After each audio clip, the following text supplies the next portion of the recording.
Hi. It's the request from several people to do one of my spoken blogs in English. Well, that's not a big deal. I know one thing, I talk English, so why not?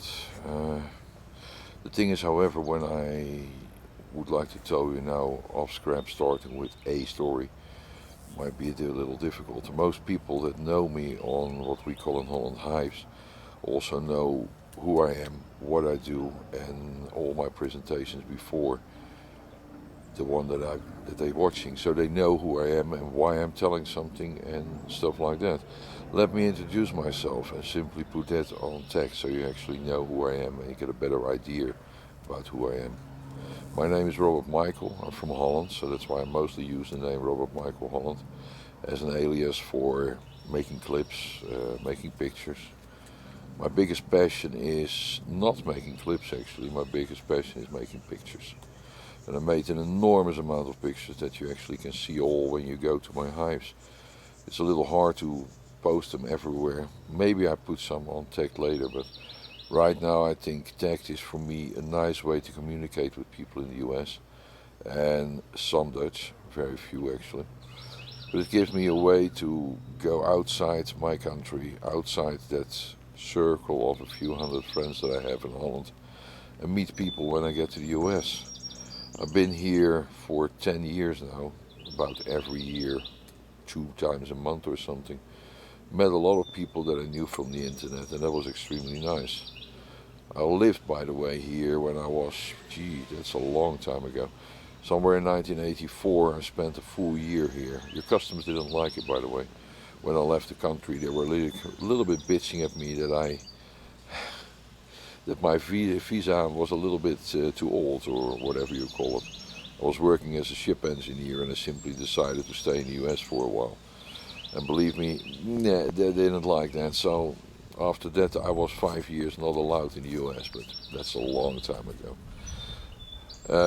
What I do, I'm a chemical process engineer, meaning I work in a factory, I sit behind the use desk, I got 8 monitors in front of me, and that is what I got to manage a factory to make sure that everything works safe, quality-wise, and safety-wise is the most important thing. One of our factories is almost a bomb when you don't give it the right attention.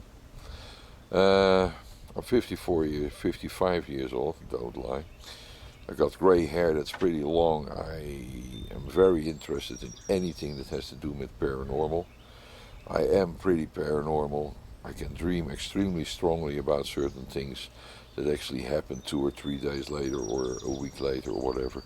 That's why I'm always writing down all my dreams when I have the chance, remember them in the morning, and I actually do always.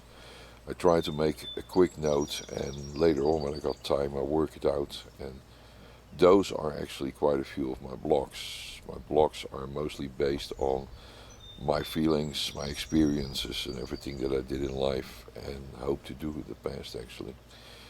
And there's also politics, but that's mostly based on what's going on in Europe and what's going on in Holland. About America, I can let me see. I got the time for it. Let me do a little thing about the American politics. I was extremely pleased when I heard that Mr. Obama had won. I'm absolutely honest about that because I was really hoping that things would change. Well, I know for a lot of Americans things aren't changing fast enough, but believe me, the mess that Bush has left behind is for Obama something that will take him 4, 6 years more at least to get everything back normalized.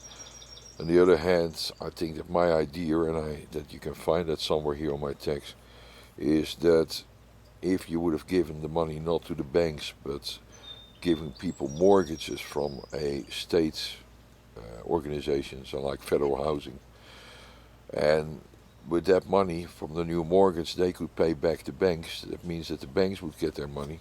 The people would be living on a far and far lower rate in their mortgage, and I think that would have worked better than what they are doing right now. But yeah, that's me, and I'm probably, in the eyes of a lot of Americans, almost a socialist. And believe me about one thing, I'm not. I'm a human being, and that means that I got social feelings. I think it's very important that each and every person in the world is entitled to decent health care, to a pension when he got too old to buy his groceries for a decent price. And even if the government has to drop prices like their taxes on food, gas, or whatever, there are necessaries in life that I think the government should really understand. That's what the people need. And I think Mr. Obama is the best chance of America to recover from the enormous mess that the Bush administration left behind. The only damn thing is that the Republicans will do everything in their power to sabotage this whole, yeah, creating a new America. I think that's enough for now. I didn't want to make it as a blog that lasted hours. I just wanted to make a blog to introduce myself to you so you actually know who I am. And if you got the time for listening to Dutch, you should go to Hives, and I will put the address down there somewhere. And well, that's about it. Maybe, maybe in a few years' time, America will be a country that you can be proud on again. Right now, it's a country of people losing their houses, people losing their jobs, and yeah, and it is too bloody beautiful here. This is one of the most beautiful places on earth. I've been in the Great Smoky Mountains. I can only tell anyone, if you want to go somewhere, go there because it's really beautiful. But don't try to find a job or anything else because that might be impossible. Hey, have a good one. I put this later on online, and who knows? I'm looking forward to your reactions.